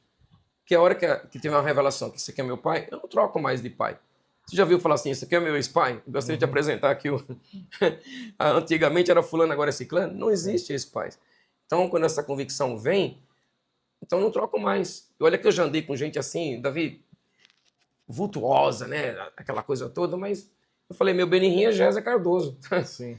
É porque é uma convicção de paternidade. Paternidade é questão de convicção. Então, eu acho que esse tema paternidade, assim, muitas pessoas, você sabe que muitas pessoas questionam essas coisas assim, mas eu creio nisso, né? Eu tenho meu paizão, né, que é o apóstolo João Cardoso. sim. Mas, então, dentro disso que você está falando assim, então, não significa, por exemplo, nem todo pastor é pai. Ou deveria ser pai? Deveria, né? Deveria, porque ele vai amadurecer nisso, né? Com essa unção de paternidade. Não tô falando que ele está fazendo algo errado, entendeu? Você entende? Mas acho que o entendimento, assim, como que seria isso? Entendi. Ele deve amadurecer nisso, né? Eu entendo isso, que ele deve amadurecer nisso. Tem uma visão de paternidade, pelo menos com o rebanho local, e tem pastores que é pai espiritual de outros pastores. E também, às vezes, ali do rebanho local, vai nascer outros pastores também, nesse sentido de igrejas e tal, né? Mas temos que entender o seguinte, se a gente concorda que temos pais biológicos, a gente tem que concordar que tem pai espiritual. Certo. Quando a Bíblia fala de pai, é interessante quando fala assim, honra teu pai e tua mãe para você viver bem e viver muito. Quando fala de pai na Bíblia, aquela expressão pai se refere a 7 tipos de pais na Bíblia. Aí quando eu comecei a ler sobre aquela expressão ali de pais, fiquei admirado, porque na minha cabeça era somente pai biológico. Mas ali não é, ali fala de Deus Pai, aí ele não tem ninguém compatível, esse é pai de todos os pais, como disse o apóstolo Paulo, dobro meus joelhos diante do Pai do céu. Tá? O segundo tipo de pai que aparece ali é o pai biológico. Depois nós temos os avós, que também são pais. Os padrastros, alguém tem padrasto, também é pai. Os sogros, que também são pais. Se tornam pais. Né? E os pais espirituais. 6 aqui. E o último que aparece na Bíblia é o pai da mentira. que é o diabo. Uhum. Então nós temos 7 tipos de pais, né? Não sei se eu faço aqui para todo mundo ver assim. Se fosse um organograma, a gente tem 7 tipos de pai. Esse aqui, o pai de todos, que usa os 5, o biológico, os avós, os padrastos, os sogros e os pais espirituais, como um canal para abençoar quem está embaixo. Esses 5 é um canal que o Pai do Céu usa para abençoar e liberar a herança. Agora, qual é a proposta do diabo? É que as pessoas, filho, fiquem truncadas com um desses. Que truncado com um desses, fica à deriva do pai da mentira que está aqui embaixo. Certo. Então nós estamos como se fossem 2 polos. O pai todo-poderoso e o pai da mentira torcendo que o cara fique com problema com um desse ou não tenha nenhum desse. Então, líderes, pastores e gente sem paternidade, ou com desonra, ou com desrespeito, está à deriva do pai da mentira. Nós só temos proteção quando a gente está aqui guardado, no esconderijo do Senhor. E foi isso que Deus fez. Então, no meu modo de entender, e é isso que eu ensino para todos, é o seguinte: não fique truncado com seus pais, não fique truncado com seus sogros. Eu fui a Curitiba ministrar, para te dar um exemplo, cheguei lá, tem uma pessoa com um problema financeiro. O problema, a razão é porque estava truncado com sogro e sogra. E a gente tem no Brasil um estigma muito maligno de ficar contando piada de sogra, de sogro e tal, aquela coisa toda. Aí eu ministrei assim para se reconciliar, que a Bíblia fala isso e tal. E quando eu voltei de novo, a pessoa me perguntou: lembra de mim? Eu falei: não, não lembro. Ele falou: eu estava truncado com meu sogro e minha sogra. Mas me reconciliei, fiquei tudo bem com meus pais, etc e tal, e comecei uma nova empresa. Então, eu diria, isso é um problema ainda que precisa de muito entendimento. O Brasil ainda, do meu ponto de vista, ainda precisa de bastante ensinamento sobre esse assunto, né? É muito fácil alguém ficar: ô papai para lá, papai para cá, ô papai, às vezes é papai porque quer somente o sobrenome. Não é aquela questão de Elias e Eliseu, né? Certo. Aquela coração para coração de Malaquias, né? Coração de pais a filho, coração de... É o Espírito Santo que faz isso aqui, né? É tanto que Eliseu, né, ele quando Elias, né, é levado, ele fala assim, né, meu pai. Eu acho essa expressão tão forte. Fortíssimo. Que era o nível de consideração que ele tinha por Elias ali, sabe? E tem outro ponto aí nesse texto que você está falando, que um dia o senhor me falou, muito interessante. Também tem casos de gente assim, já está caminhando com o pai, só que ela não percebeu. Eliseu caminhou a vida inteira. Aí só gritou o pai quando ele foi embora. Aí um dia, usando esse texto, o Espírito Santo me disse: toma cuidado para você não ter o entendimento ou a revelação de quem é seu pai só quando ele foi embora. Toma cuidado. Entenda agora, que é para você já desfrutar agora. Sim. Porque o Eliseu só gritou naquele dia que ele foi. E os outros dias? Ele também não foi pai? Né? Então, é muito sério esse assunto ainda no Brasil, precisa ser falado, né? Isso é bem apostólico, isso é bem profético. Na cabeça tem muita gente apóstolo, é o fundador de um montão de igreja, né? Mas, na verdade, Jesus só fundou uma e continua apóstolo, né? E só fundou uma, mas a questão da paternidade é uma ênfase no ministério apostólico, né? E para mim, assim, maravilhoso. Então, hoje, eu tendo de desaguar, né? Eu ando com meu pai espiritual, a gente viaja junto, a gente caminha junto, tem hora que eu vou dirigir para ele, etc. Então, o coração parou de sangrar, né?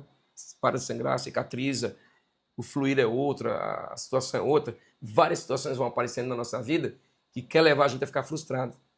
Se você não tem um pai, as coisas não andam. Eu compreendo assim, apóstolo, que às vezes as pessoas se levantam para falar de algumas coisas ou criticar alguma coisa, mas é porque ainda não entenderam a experiência que você teve. Exatamente. Entendeu? Que eu tenho, né? De poder caminhar com pessoas assim que realmente te abraçam, né? Andam uma milha a mais, entendeu? E tá ali na hora que precisa corrigir, corrige, né? Na hora que precisa abraçar, abraça, né? E como isso? Então, se chega a usar a expressão pai, é porque a atitude tem sido como um pai mesmo, assim, né? Aquele que cuida mesmo de você, assim, né? E só sabe, na verdade, o que é andar em cima das águas quem desce do barco, né? Sim. Quem nunca desceu não sabe. Então, assim, só sabe a experiência que eu estou vivendo, eu. É isso aí. E quem desceu também do barco sabe que essa é uma experiência poderosa. Quem nunca desceu vai ficar lá lamuriando sozinho, enfrentando coisas sozinho, aquela guerra sozinho. Nossa, como ela demora, meu Deus. É nessa hora que eu me encontro com o Jazz e pronto, acabou. Sim. Aí começa, então, quando você foi para lá, quando você fala assim, o profético, sim, eu queria que você explicasse se você já conhecia esse profético antes de conhecer a Shekinah, ou foi através desse caminhar com a Shekinah que esse profético, eu gostaria que você falasse o que seria esse profético, e se já tinha antes, ou a Shekinah trouxe com mais clareza para você, o que seria? Antes, eu fluía no profético sem saber que isso era profético.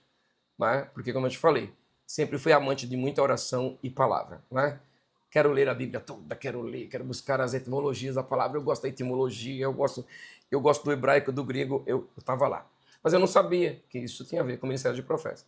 E Shekinah, que na verdade é a nossa escola ministerial, por assim dizer. Tá? Shekinah, e aí o papai Jéssica começa a trazer o apóstolo Rony Chaves para o Brasil. Tá? Todos os anos ele traz o apóstolo Rony Chaves para o Brasil. Aí com o Rony Chaves, missão Shekinah, Rony Chaves, aí eu fui entendendo, então isso que eu estou fazendo é profético, eu não sabia o que envolve o ministério de profetas. Eu lia lá Efésios 4:11. Há uns apóstolos, profetas, evangelistas, pastores e mestres, mas eu não sabia o que envolve cada um deles. Tá? Até que lá em Shekinah, e aí Rony Chaves, apóstolo Rony Chaves, indo a Costa Rica, a gente foi a algumas ministrações lá em Costa Rica, aí foi ficando claro para mim que o que eu já estava fazendo já era profético, só que eu não entendia que era profético. Mas, por exemplo, gente envolvida com o ministério de oração, faz parte do ministério de profeta, gente envolvida com o ministério de intercessão, louvor, adoração, arte, dança profética, toque de trombetas, atos proféticos, né? Impressão profética. Tem gente que tem sonhos proféticos. Né? A própria questão da restauração financeira que passa pelo ministério de profetas. Você vê na Bíblia que toda vez que alguém prosperou, porque cruzou o caminho com o profeta. Né? Então, isso foi ficando claro para mim nesse sentido. E aí eu fui entendendo, porque lá no meu tempo de criança, para mim, todo mundo que cuidava de uma igreja era pastor. Que a gente só falava disso, era pastor. Mas tem muitos aí que estão cuidando de igreja que não são pastor, são evangelistas. Sim. São profetas, são mestres. Né? Hoje pela manhã a gente recebeu a aula de um mestre. Sim. Um mestre que vai falando da Bíblia, ela vai entrando em você assim de uma maneira poderosa, né? E aí eu fui sentindo que ali realmente é o meu chamado, é o meu ministério. Me arrepia quando eu vejo adoração, né? Até hoje me arrepia. Quando eu conheci o IHOP, que é aquela casa de oração em Kansas City, nos Estados Unidos, quando eu conheci esse mover, aquele me arrepia, né? 24 horas. Primeira vez que eu fiz adoração sem parar no carnaval. Aí eu lembro que foi a apóstola Valnice que estava sendo organizado lá na Marquês de São Vicente. Eu lembro disso aí. Eu participei. Você também participou. Da serpente, né? Que estava sobre a América Latina. Isso, lembra? Aquela é a revelação da revelação de Rony Chaves. Aí vem aqui, aí na igreja da Valnice foi organizado lá e eu fui convidado. E a ordem era que tinha que fazer 2 horas de adoração. E se quem vem te substituir faltar, você tem que assumir as horas dele também. Você estava lá. Aí eu falei, que bom, bora. Eu nunca tinha feito aquilo. O que é que tem que fazer? Falei, só adorar. Então fiz uma relação de canções, peguei minha viola, tinha um grupo comigo e cantamos. Aí tava faltando assim uns 10 minutos, eu não tinha mais o que cantar. Eu falei, rapaz, eu não sei mais o que fazer, né? Eu continuei cantando, não sei nem o que fazer, não pode parar. E fluindo com o profético, línguas estranhas, mover de Deus e tal. Aí o coordenador vem, bate no meu ombro e fala, rapaz, eu queria te falar que a pessoa que vai vir, que iria vir, faltou. Certo. Você tem que assumir mais 2 horas. Uau. Aí eu falei, mais 2? Ele falou, eu fiquei pensando o que eu faço. Falei, vou repetir todas as canções que eu cantei, né? Fiquei repetindo as canções 4 horas. A primeira vez que eu fiz, Uau. 4 horas. Só que eu não saí de lá, eu sozinho, me carregaram. E no final, meio assim, eu acho que faltando aí uma meia hora para terminar o meu turno dessas 4 horas, eu caí numa unção ali, foi muito poderoso ali em cima do altar. Os obreiros me carregaram assim, eu saí carregado do altar. Uma irmãzinha desceu, assim, ela estava lá no piso superior, em oração, em jejum. Ela desceu de lá e veio me trazer uma palavra profética, chegou embaixo do altar assim. Eu só lembro disso, que ela chegou embaixo do altar e fez assim para mim, aí eu deixei todo mundo cantando, me debrucei assim, ela me disse uma palavra. Aí, quando ela me disse a palavra, eu levantei, aí caí numa unção assim, já estava terminando o turno. Aí me arrancaram do altar e me colocaram lá. Então aí eu entendi, eu estou no profético, isso aqui é ministério de profetas. Né? Porque o pessoal pensa assim, profeta que fica dizendo, eis que te digo, olha, amanhã isso, etc. E pode dizer, porque o dom de profecia, profeta tem dom de profecia, mas nem todo que tem dom de profecia é profeta. Uhum. Então isso não estava claro para mim, e ainda é uma confusão grande também no Brasil. Né? O pessoal pensa que só para quem entregou uma profecia é um profeta, mas é diferente entregar uma profecia porque tem dom de profecia, e o apóstolo Paulo fala isso. Todos podem profetizar. Todos profetas profetizam, mas nem todo que profetiza é um profeta. Né? Então eu fui entendendo isso, fui me movendo e continuo buscando. Então, né? então nós podemos dizer que o profético, a pessoa que se move no profético é aquele que sempre está olhando o sobrenatural de Deus, né? Vamos se dizer assim, o que pode diferenciar, por exemplo, assim, um momento de um louvor comum de um momento de um louvor profético?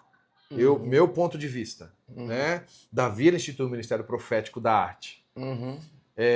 Para mim, o que acontecia quando Davi tocava diante de Saul, aquilo era profético. Porque algo que vai além da música. De uma bela melodia, que eu não estou falando que é errado, né? Um momento de louvor com a igreja congregacional, não. Mas a pessoa que carrega uma unção profética, ele crê em algo que vai além da música, além da mensagem da letra, mas de uma manifestação de Deus para um romper espiritual. Eu interpreto dessa forma.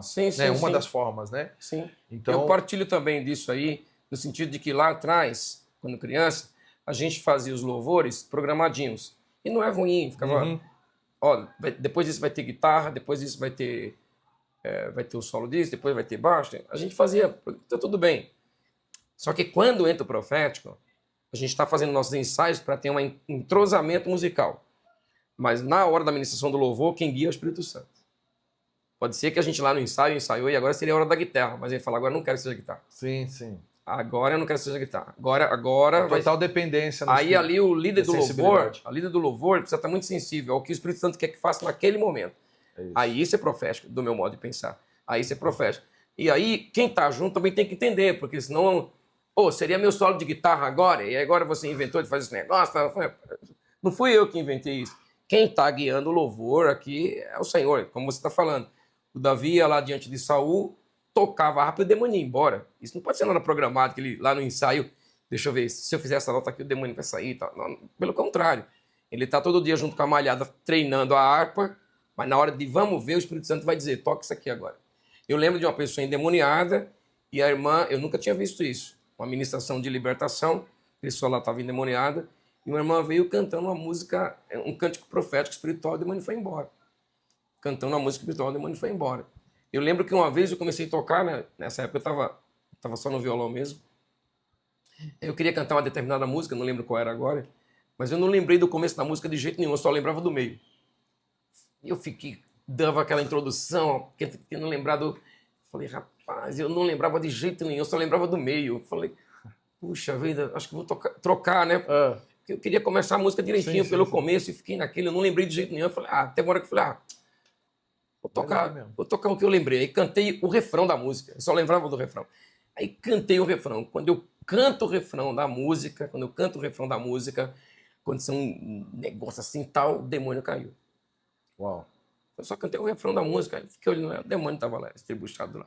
Aconteceu isso, não só uma vez que eu estava fazendo isso, e eu esqueci a música. Então hoje, quando eu vou fazer louvor, eu falo, não sou eu, eu ensaiei direitinho e tal. Quando deu tempo, eu ensaiei. Quando não deu, eu estou indo. Mas eu estou muito sensível ao que ele quer que seja feito. E isso é um louvor muito profético, né? Porque vai mudar um cenário, né? E muda um cenário, muda o coração de quem vê, as pessoas vêm pesada, sai leve. Aí você vê a pessoa se derramando. Isso não pode ser só com acordes bonitos. Sim, sim. Não é? Porque se for só acordes bonitos e a pessoa chorar, a gente tocou só a alma dela. E eu não posso tocar o espírito. Mas o Espírito Santo, quando vem, ele toca o espiritual. É isso aí. Não é? E não só a alma das pessoas. Aí as pessoas saem curadas, isso é outro mover. Então, isso é muito profético. E eu creio que é esse tipo de louvor que Deus está restaurando no Brasil, porque é o nosso carro-chefe. Louvor e adoração é o nosso carro-chefe. Então, os ministérios de louvor, claro, a gente tem que ensaiar para ter um entrosamento musical, mas vamos entender assim, na hora que a gente estiver fazendo o louvor, quem dirige é o Espírito Santo. Sim, sim. Se ele disser, não vai ter seu solo agora, todo mundo tem que ficar, tá bom, é o Espírito Santo que quer e tá tudo feliz. Existe a diferença entre você fazer as coisas para Deus e você fazer as coisas com Deus. Né? Muito diferente. Porque quando é com Deus, ele que manda, né? É o jeito dele. Eu me lembro uma ocasião que nós estávamos ministrando em São Bernardo do Campo, rapaz, e Deus começou a tocar as pessoas. E, sem brincadeira, eu creio que a gente ficou quase 2 horas só fazendo um instrumental de sequências de notas assim, 2, 3 notas só. Repetitivo. Mas o que era mais importante? Né? É aí que você quebra o pensamento musical, né? Vamos dizer assim, musical. Eu gosto de usar a seguinte expressão. A gente tem que trocar o pensamento musical, não menosprezando, mas colocar no coração celestial, né? Um pensamento celestial, né? Para quê? Porque no reino, as coisas, quem manda é o Espírito Santo. Uhum. E a gente está falando de música, mas existe a intercessão profética, que é aquela pessoa que já está declarando para as coisas que ainda acontecerão ainda, né? Decretando. Isso, dizem que um profeta, ele é como um estilista, né? Uhum. O estilista, enquanto você está no verão, o estilista já está fazendo a roupa do inverno, né? Já está pensando no amanhã, né? Então, o ministério profético é isso também. Você já vai antecipando algumas coisas, né? No reino espiritual para que aquilo possa realmente surgir um efeito. Os olhos do profeta estão na vida. É isso aí. Não está na morte. A mulher está lá chorando, meu filho está morrendo. A Jesus falou, não, ele não está morrendo. Ele levanta, o cara levanta, né? É isso aí. Minha filha está ali. A Jesus fala, não, ela está só dormindo. Os olhos do profeta não estão na morte, né? É isso aí, é isso aí. E aí, apóstolo, depois desse evento aí que tivemos no carnaval, né? Você continuou fazendo. Hoje você também é bem focado nesse lado, né? Você continua mexendo com isso, né? De adoração ininterrupta. Né? E como funciona? Fala aí, apóstolo, um pouquinho assim, né? Quando veio a visão dessa serpente que você contou, Deus deu a Explica melhor para o pessoal saber. Aí. O apóstolo Rony Chaves teve uma visão de que nas fronteiras de Brasil com a América Latina, no período de carnaval, uma serpente andava nessa fronteira e se alimentava da música profana. Se alimentava da carnalidade, do carnaval. Principalmente no período de carnaval. Né? Foi exatamente nesse período. Nesse período, né? Nesse período, essa música alimentava essa serpente que ficava na fronteira, se alimentando e matava pessoas. Se debatia, trazia problema no casamento, trazia problema na família, nas finanças, trazia uma discórdia. E aí, na visão que Deus dá para ele, começou a levantar um fogo de adoração santa que queimou a serpente. É nessa hora que ela começa a se debater e tal, e desfaz aquele negócio todo. Então, o entendimento foi, no período de carnaval, nós iremos fazer horas ininterruptas a Deus, como aconteceu lá nos dias de Davi. E aí o apóstolo Rony Chaves solta a ideia, e aí o papai José pega e abraça a ideia e distribui na rede. Vamos lá, em cada região vai ter adoração. E eu fui enviado para a Zona Leste de São Paulo, para fazer a adoração lá na Zona Leste de São Paulo. Naquele ano ali, naquele primeiro ano, foram 120 horas ininterruptas de adoração. Envolvemos 60 igrejas. Uau. Cada igreja fazia 2 horas de adoração. Ali, envolvia 60 igrejas. E ali naqueles dias, né, adorando, eu lembro que um dia eu estava assim adorando, e aí eu pensei, um dia eu vou fazer só isso. Um dia eu não vou querer, eu vou querer pastorear, mas eu vou querer fazer só isso aqui. Adoração, busca por Deus. Porque eu comecei a olhar o seguinte, o pessoal vinha triste e saía feliz depois que saía da adoração ali. Vinha chorando, saía alegre, a gente ouvia lá o telefone tocar dentro da adoração, que era um emprego que estava sendo liberado. Eu falei, eu não fiz nada, está acontecendo um monte de coisa aqui que eu não fiz nada. Eu só organizei o evento junto com a equipe, né, evidentemente, e aconteceu uma série de coisas. E a partir dali, eu comecei a pensar, eu não vou fazer mais outra coisa, eu vou fazer isso. Não vou fazer mais nada. Então eu vim aí para o meu arraial, na igreja local que eu pastoreava, e comecei a fazer isso uma vez por mês. Bora lá, 3 horinhas só, 6 horinhas, tal, comecei e tal. Mas a igreja local, o povo não queria avançar, não queria ir e tal. E continuei todo o carnaval organizando, e teve carnaval que a gente fez 100 horas, outros 90 horas, 80 horas, e continuamos. Isso depende das igrejas que querem abraçar e tá junto, né? A igreja quer abraçar, fala, vou ali e tal, né? Sim. E entender, né? E entender qual é o propósito ali, né? Porque senão ele pensa que é uma apresentação. Que tem igreja que, por exemplo, vai fazer louvor e não tem ninguém no momento. Não tem ninguém lá no momento. Tem igreja que chega, tem um público. Tem igreja que chega, não tem público nenhum. Então, se o irmão não tem o entendimento que eu estou aqui para ele... A plateia é ele. Não tem plateia, tem ninguém aqui? A plateia é Deus. Tem ninguém aqui e tal. Também aquela seleção de canções que a gente orientava o pessoal a cantar canções para ele, cante de coração para coração, né? Então eu continuei fazendo isso até que eu falei, bom, o ano passado não aguentei. 2024, né? Não aguentei, falei, eu vou fazer isso pro resto da minha vida, eu não vou fazer mais. Eu não vou fazer. Então parei o pastoreio, entreguei o pastoreio e pensei, se Deus quiser que eu dirija alguma coisa um dia na minha vida, é isso que eu vou dirigir. Eu vou dirigir uma casa de oração. Eu não vou dirigir outra coisa. Eu vou dirigir casa de oração, isso sim me arde o coração, tenho alegria de fazer, vai ter uma casa de oração, eu fico feliz. Aí comecei a dar uma olhada, pesquisar a casa de oração, a de Israel, que tem lá 24 horas ininterruptas em Jerusalém, em casa de oração. E isso está queimando. Florianópolis também, que tem a casa de oração de Florianópolis. Ficou me queimando. Falei, é isso que eu quero fazer. E se não for isso, outra coisa eu não vou fazer, porque talvez eu até estrague. Talvez não é o meu chamado. De ajudar atrapalha. Talvez até atrapalhe. Falei, não vou querer fazer. Eu vou tocar a oração e a adoração. Talvez pegar salmistas e ativar salmistas, gente que canta, gente que toca. Você já está fazendo isso hoje? Eu já faço isso hoje. Eu tenho desde 99 uma escola de adoração. Que já passa aí o nome aí também. Que funciona. É o Instituto Cabod. Né? Acha na internet? Não acho ainda, porque eu estou desatualizado, né? Tá, mas pode achar o seu perfil. Mas pode achar o meu perfil lá. E qualquer coisa, tirar dúvidas, né? Tirar dúvidas. Então, a escola de adoração e também a escola de finanças. Tem as duas dentro do Instituto. Legal. Mas então, eu continuo fazendo, Agora eu dei uma treguinha com a questão, né, esse tempo de transição, ministério pastoral para ministério da ênfase ao ministério profético. Eu dei uma trégua, mas não é o que eu quero parar. Meu desejo é ativar salmistas. Não tem como.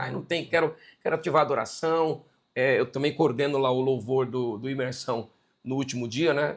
Fazem anos que eu estou coordenando aquele louvor. O Papai Jéssica me coloca, ele me dá uma missão muito difícil. Ele quer que eu monte um grupo grande com várias igrejas da nossa rede. Né? Então tem várias igrejas, reúne o coral. Cheguei a ter 100 pessoas no coral, cantando. E grupos de gente tocando. E a gente nunca ensaia junto. Olha, é milagre. Você deve ter visto uma vez. É milagre. Assim, aí, mas o que eu tenho falado, a gente volta a falar do profético. Eu falo para eles, a gente não ensaia junto todos os domingos, que é cada um de uma igreja local. Quando chegar lá na hora, vamos fazer o seguinte, eu ouço o Géza ouve o Espírito Santo, eu ouço o Géza e vocês todos me ouvem. Aí dá certo. Então, quando eu falo assim, bora fluir nisso, todo mundo flui, bora cantar assim, todo mundo canta, bora fazer nada, todo mundo faz, porque Deus está coordenando. Tá? Tem dado super certo. Aí o pessoal olha e fala, rapaz, vocês são afinadinhos. Como vocês fazem direitinho. Eu falo, não, você não sabe. Aqui é ele guiando, literalmente ele guiando nesse sentido. Então, eu continuo fazendo, né? É o meu coração. Né? Tanto que alguém fala assim, você vai liderar os homens. Eu falo, não vou liderar homens. Né? Você vai cuidar do... Não vou. Você vai cuidar da torre de oração. Aí eu fico, me arde, aí me balança, aí me pega. Ó, oração, vamos botar a oração para funcionar e bora. Porque eu venho fazendo isso 10, 12 anos, estou fazendo, botar o pessoal para adorar, de hora em hora, dizer o que fazer, etc. Não deixar a chama apagar, né? Legal. Nesse sentido. Que bacana, apóstolo. Você também tocou no assunto aí sobre finanças, né? Inclusive, você nos trouxe uma palestra aqui, né, na Reciclagem Pastoral, aqui no Vale dos Mananciais, sobre finanças. Né? E você também, né? Ele é estudado sobre isso também, trouxe uma palestra maravilhosa para nós, e você também que quiser aprender um pouquinho sobre finanças com o apóstolo Nailton, né? Eu vou deixar aqui para você as redes, né? As informações. O link, né? Para que você também possa. Hoje você também atende empresas, também e igrejas também, né? É que eu também sou educador financeiro, né? Certo. Então, veja como o negócio vai ligando o outro, né? Ministério de Profetas, restauração financeira. Porque o profético traz restauração financeira para as pessoas. Então, eu vivi uma crise financeira muito grande, alguns anos atrás. Aí eu fui orar ao Senhor. De novo, né? Oração em Bíblia. Ele me ensinou 7 leis. 7 leis que na época eu não sabia, mas são 7 leis que governam o dinheiro no mundo. Mas eu não sabia. Mas eu me movi nas leis e aí foi muito tremendo. Por conta disso, Deus mudou nossa vida financeira.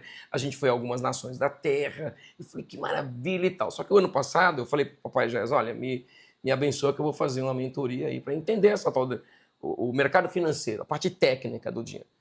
Quando eu cheguei na mentoria, eles estavam ensinando as 7 leis que Deus tinha me falado há 20 anos atrás. Aí eu tomei um pouco de susto assim, né? Eu falei, mas tem mais o que aí, né? Para isso. Ele falou, não, só tem essas leis mesmo. Essas são as leis que todo educador financeiro ensina. E bateu justamente com a sua. Era o que Deus tinha me falado, né? Eu fiquei um pouco assim. Ele falou, você não é rico ainda? Eu falei, ainda não. Ele falou, por quê? Eu falei, não sou rico. Você é milionário? Eu falei, também não. Formou algum? Aí eu lembrei, eu falei, formei um milionário. Tudo bem, mas... Ele falou, então agora daqui para frente, você toma as leis e aplica com mais força. Aí foi o que eu fiz, comecei a aplicar essas leis com mais força na minha própria vida. 4 meses depois, minha vida financeira mudou. 4 meses. Uau. Mudou radicalmente a minha vida financeira. Me refiro a patrimônio, né? Mudou em 4 meses. E aí comecei a ensinar para executivos, empresas, escola particular. Eu fui dar aula para professores de escola particular. Só que eu vivi todo o tempo no mundo eclesiástico. Agora eu estou no mundo corporativo. Sim. Aí eu não sabia muito me mover no mundo corporativo.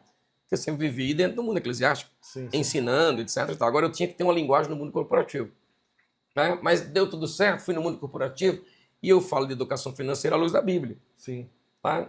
Então comecei a ensinar as 7 leis e dizer as 7 leis. E os professores agora estão com dificuldade de ensinar para as crianças e para os alunos, porque eles também estão com problema financeiro. Eles não sabem nem como sair do problema dele, como é que vai dizer para os alunos saiam desse problema. Tá? Então eu comecei a ensinar. Eu queria realmente ficar no mundo corporativo ensinando. Aí mais uma vez aparece o papai Géser, meu primo Joel, né, os 2 apóstolos, me inspirando a não me fechar para o corpo de Cristo, que é de onde eu vim, né, o mundo eclesiástico. E dizer, meus irmãos, comigo mudou em 4 meses. Vem aqui e tal. E aí eu comecei a ver alunos meus também fluindo, gente mudando e tal. E aí nasceu uma metodologia, que é um curso hoje que a gente dá de 2 meses de aula, com essas 7 leis, falando quais são os princípios que envolvem essas leis, mudando o comportamento dos alunos. Eu tenho alunos hoje, por exemplo, me dizendo todos os dias o que fez com a sua vida financeira. E eu tenho um aluno aí, agora recentemente, eu tenho uma aluna que em 4 dias a vida financeira mudou. Uau. 4 dias. 4 dias. 4 dias. Eu dei uma aula para ela, ela começou a me mandar. Fiz assim hoje. Fiz assim com sucesso. Fiz assim com sucesso. 4 dias a vida financeira dela mudou. Então, hoje não, eu estou realmente envolvido totalmente no ministério profético, com ênfase em oração ininterrupta e com ênfase em restauração financeira, ensinando quais são as leis que qualquer pessoa pode praticar e dentro de 0 a 12 meses, sua vida financeira não é mais a mesma. Vou fazer uma pergunta aqui para você. Quero ver o que você vai responder para nós. Meu Deus! Qual que é a diferença entre você ter riqueza sem temer a Deus e a riqueza temendo a Deus? Fácil. Ter riqueza sem temer a Deus, o Deus é a riqueza. Ter riqueza sem Deus, a riqueza vira o Deus dessa pessoa. Sim, sim. E então eu posso dizer que, por exemplo, assim, o dinheiro não será suficiente para a pessoa. O dinheiro sem Deus é só o dinheiro. Tem gente que é tão pobre que só o que tem é dinheiro. Olha só o que eu estou falando para você. Tem gente que é tão pobre que só o que tem é dinheiro. Porque Jesus mesmo falou naquela parábola, não adianta você ganhar o mundo inteiro e perder sua alma. Sim, sim. Você ganhou o mundo inteiro e perdeu a alma. Então isso realmente não é prosperidade. E tem muita gente pensando que ser rico é ter bens. Ter bens não faz a pessoa ser rica. Ser rico é estar de bem com Deus. Sim, sim. Amém. Tá? Então, uma diferença grande. Quando alguém tem muito dinheiro e não tem Deus, pode ser que o dinheiro seja seu Deus. Mas é possível ter Deus e ter muito dinheiro. Uhum. E continuar simples. Sim. Tá? E continuar simples. Para que serve o dinheiro? Quando eu fui em Israel pela primeira vez, fui lá com caneta na mão para ver por que eles prosperam. Eu fiquei boca aberta. Porque o dinheiro tem propósito. E o propósito não é você andar com tênisão, roupa isso, roupa aquilo. Não é o propósito. Ainda que você possa usar, mas esse não é o propósito. Quando eu fui em Israel, e quem está assistindo no dia que for, vai ver uma nação, todo mundo usando preto e branco. Todos de preto e branco. Ou seja, cadê a moda desse povo aqui? Eu lembro que na caravana a gente estava ali conversando, todo mundo brincando, rindo. Aí a gente falou assim, todo mundo de preto e branco, ai meu Deus, como é que eles aguentam? Vai para a escola de preto e branco, vai para a sinagoga, vai trabalhar. Aí o guia falou, e vocês? Nós não, a gente combina nossas cores de roupas e tal, né? Aí o guia falou, pois é, aqui eles andam todos, nós andamos todos de preto e branco. Só que a maioria deles aí, quando tem 30 anos, já tem o primeiro $1 milhão. Uau. Aí, já tem o primeiro $1 milhão. E todo mundo quietinho ficou, vamos seguir com a caravana, né? Você vê, hein? Porque na cabeça de muita gente, inclusive brasileiro, tem uma roupa colorida, tem aquela aparência de rico, mas a essência está carregada de dívidas, Certo. de problemas. Então, o que você está falando? Qual é a diferença? A diferença é que quem tem muita riqueza e não tem Deus pode fazer da riqueza o seu Deus. E vai para o inferno do mesmo jeito. Tá? Agora, eu tenho Deus e tenho a riqueza. A riqueza para cumprir o propósito do meu Deus. Abençoar pessoas, abençoar missões. E eu vi uma definição sobre prosperidade em Israel que me deixou muito feliz e eu carrego hoje comigo. O que é realmente prosperidade? Prosperidade é empurrar alguém para frente. A mentalidade do judeu, prosperidade é empurrar alguém para frente. Ou seja, para que eu tenho tanto dinheiro? Para empurrar a família para frente, para empurrar a minha igreja local, para empurrar o reino de Deus, para abençoar o mundo perdido, inclusive. E é para isso que eu tenho dinheiro. Então, o dinheiro não é o meu senhor, né? Porque dinheiro é um excelente funcionário, mas... Um péssimo patrão. Péssimo. Quando ele vai mandar, ele escraviza, põe corrente Sufoca. corrente no pé, sufoca e tal. Mas quando ele é servo, é maravilhoso. Abençoa filhos. Quem tiver filho e estiver me assistindo, vai precisar de dinheiro para graduar os filhos, para fazer pós-graduação, para casar os filhos. Já casei 3, eu sei que não é barato. Uhum. Tá? Depois vai ter netos. O que fala lá o livro de Provérbios? O homem de bem deixa herança para os filhos dos seus filhos. E depois tem tantas coisas para fazer no reino de Deus. Né? Então, precisamos de muito dinheiro? Sim, precisamos sim. Qual é o propósito? Onde está, né, a questão do propósito? É só para ter mais um carro? É só para ter mais 2 carros? É só para ter... Meu Deus, tem carros que são maravilhosos. São tão... Olha, a gente vê uns carros aí que custam 120 mil reais, que é tanto luxo que você fala, meu Deus, é tanto 120, 150 mil reais, que é tanto luxo. Tá? Mas na cabeça de outros, fala, não, tem que ter um carro de meio milhão, né? 2 milhões, 1,5 milhão, né? E, de verdade, não vejo porquê. Eu, de verdade, não vejo porquê, né? Alguém um dia me disse, por que você não tem esse milhão ainda? Falei, bom, então tá bom. Eu não vou poder falar nada, mas o dia que eu tiver esse milhão, suficiente que dê para comprar um carro, vamos ver como eu me comporto. Porque ainda não estou vendo um propósito nisso. Isso. Né? Não estou vendo. Eu estou vendo que existem carros com outro tipo de preço, até mais baixo, com um conforto que eu falo, meu Deus, quase que ele nem... Mas eu andei num carro, não vou dizer nome aqui, que eu não estou fazendo propaganda de nada. Nem se eu estivesse recebendo uma oferta para te abençoar, eu diria o nome do carro. Mas alguém me pegou no aeroporto do Rio de Janeiro e veio num carro desses carros luxuosos. 150 mil reais o valor do carro. Eu não sentia a emenda do asfalto. Você tem uma ideia, eu sentado no carro não sentia a emenda do asfalto.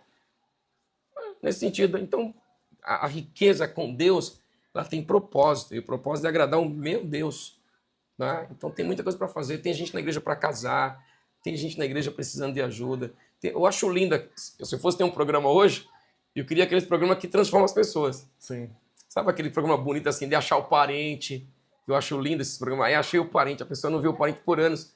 Eu vou lá, banco, sabe aquela pessoa que está numa situação bem difícil, assim, mas ela é trabalhadora, esforçada, ela quer fluir, a casa cai nos pedaços, sabe? Você vai lá e constrói uma casa bonita, assim, põe móveis, e depois de um ano você vai lá e volta e fala, dá uma olhada como está a vida dela agora. Continua trabalhando. Eu acho lindo esse tipo. Sim, então, sim. dinheiro tem. Quando eu tenho Deus, né? Dinheiro tem problema. Agora, quando não tem Deus, nunca está suficiente. O limite de ter nunca chega, né? Nunca enche esse limite de ter, né? Pense essas coisas. Há controvérsias, mas... Eu gosto de olhar para Abraão, apóstolo, né? Que ele sempre foi um homem próspero, né? Muitíssimo, rico, né? Mas ele tinha necessidade, ele viu a necessidade de oferecer para um sacerdote que era uma tipologia de Jesus Cristo, Exatamente. né? Ou seja, não adianta eu apenas ter riqueza se não tiver a bênção, Exatamente. né? Daquele que provê todas as coisas, né? Exatamente. E eu penso essas coisas, eu quero continuar pensando assim. É uma coisa que eu fiquei lendo na Bíblia, né, Davi? É a questão de ter amigos, né? Que disse lá o texto de Provérbios que os pobres não mantêm amizade por muito tempo. Pobre não tem amigo por muito tempo. Aí quando eu li esse texto, eu falei, bom, eu não quero mais ser pobre. Eu quero ter amigo por muito tempo. Né? Eu quero ter amizade por muito tempo. Então, é um tipo de pensamento hoje que a gente não pode abrir mão. Né? Eu quero continuar simples, eu quero continuar essa pessoa. Eu entendo que a generosidade é a essência da riqueza, a simplicidade é a essência A da... alma generosa, essa prosperará. Constantemente, Provérbios capítulo 11. A simplicidade é a essência da riqueza. Continuar simples, uma pessoa agradável. Eu te dou um testemunho que eu fui ao Rio de Janeiro, fiquei numa casa de uma pessoa bem rica, que tinha uma casa muito confortável, inclusive com cômodos que ela ainda não tinha nem frequentado na casa. Me perguntou, você se incomodaria de ficar na minha casa? Eu falei, não. Ó, lá na minha casa tem uma suíte que a gente nem frequenta. Talvez eu fui nessa suíte uma vez só, nunca nem fui na suíte. E eu fui nessa casa. Eu lembro quando eu cheguei lá na casa, fiquei na suíte, quando eu abri de manhã, tinha uma árvore na frente, pássaros cantando, eu fiz minha devocional ali. Né? a pessoa que nos hospedou perguntou: você quer comer o quê? Qual é o seu gosto e tal? Eu falei: olha, o que tiver na mesa a gente vai comer. No outro dia também me perguntou do cardápio, eu falei a mesma coisa. No último dia ele falou: quando você vem aqui no Rio, eu quero que você fique na minha casa. Eu falei: eu fico, eu não tenho, sou simples, eu fico. Mas eu preciso te explicar porque eu quero que você fique aqui. Aí eu falei: então explica, né? Ele falou: já recebi gente aqui que eu fiz de tudo para agradar. Eu trouxe a melhor comida. Eu trouxe e nada agradou. E aí me tocou assim, né? Eu falei: bom, eu vou continuar simples. Gente simples, você entra em qualquer local, Sim. você vai a qualquer local. Né? Eu fui à Índia, se você não for simples, você não come. Eu fui a Israel, a comida é totalmente diferente, o cardápio não é o nosso. Eu fui a Costa Rica, o cardápio não é o nosso. Eu fui a Chile, Sim, sim. meu, esse cardápio não é o nosso cardápio. Né? Então, gente simples, entra e sai em qualquer local. E de verdade, quando você pesquisa hoje sobre os ricos, na nossa atualidade, os verdadeiros ricos, tem alguns artistas, por exemplo, nos Estados Unidos, milionários, que só tem aquela aparência no filme. Mas quando anda na rua, não quer aquilo. Sim, sim. Quer estar de chinelo mesmo, quer estar de boa mesmo. E isso não mudou o fato de que ele continua milionário. Porque a simplicidade é a essência da riqueza. Esse é o meu ponto Legal, apóstolo. de Legal. pensar.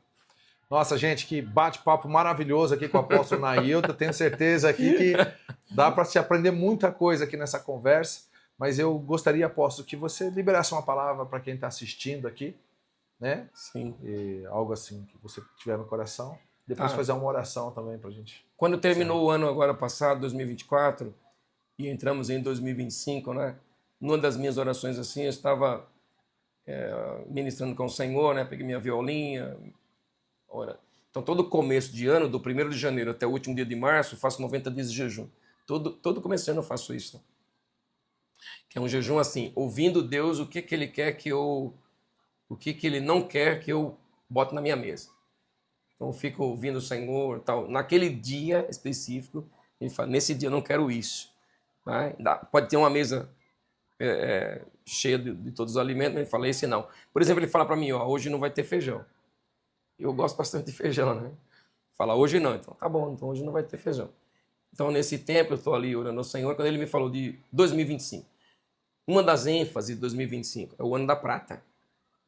Porque o 25, e ficou me insistindo com 25, 25, bodas de prata. Né? E o 25 fala de quê? Fala de união duradoura. União duradoura. E o 25 é representado na Bíblia pela prata. Tá? Você vai ver que a prata na Bíblia representa a redenção.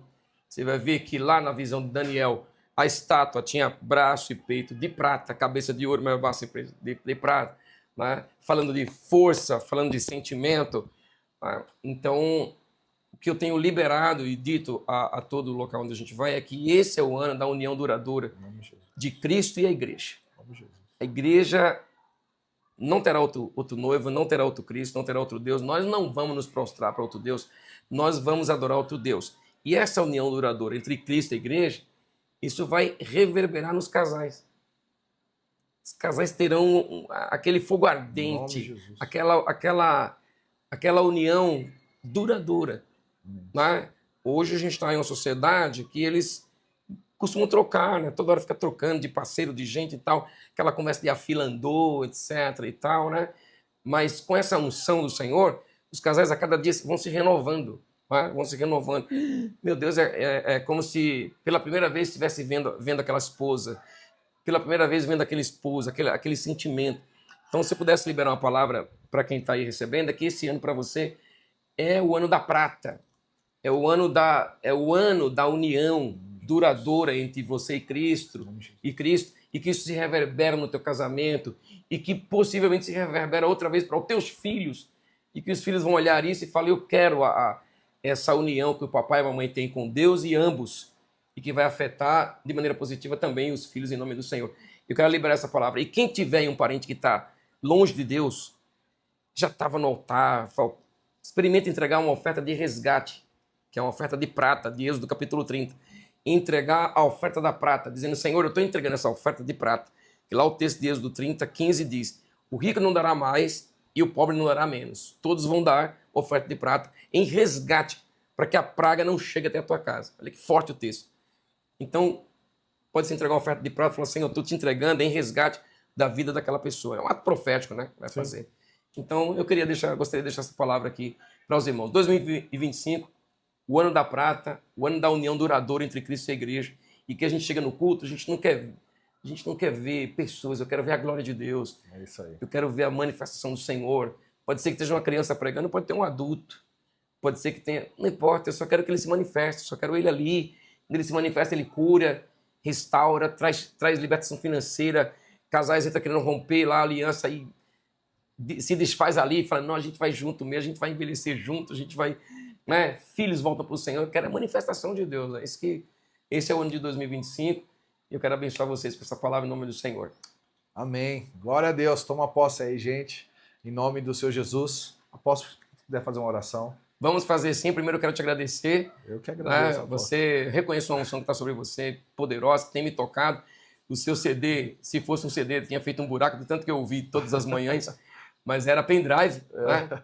E eu lembro quando quando eu estava pastoreando, você foi lá, ministrou louvor e tal, e a gente comprou o pendrive das músicas. O pendrive virou minha plataforma de música nas minhas manhãs. Glória a Deus. Todas as manhãs eu botei o pendrive.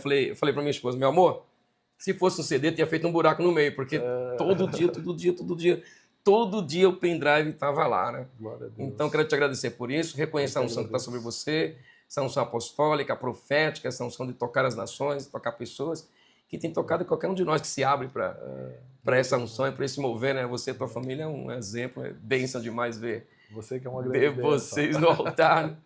Vamos orar então, né? Senhor de toda a terra, em cuja presença nós estamos agora, nós queremos louvar o teu nome por esse momento, te exaltar, te bendizer, magnificar o Senhor, também, Senhor, prostrar o nosso coração ao Senhor, nosso coração está prostrado ao Senhor, confessar incansavelmente que só o Senhor é Deus, que não existe outro Deus além do Senhor, que nós não teremos nenhum outro Deus além do Senhor. E eu quero agradecer ao Senhor pela vida, Senhor, do teu filho Davi.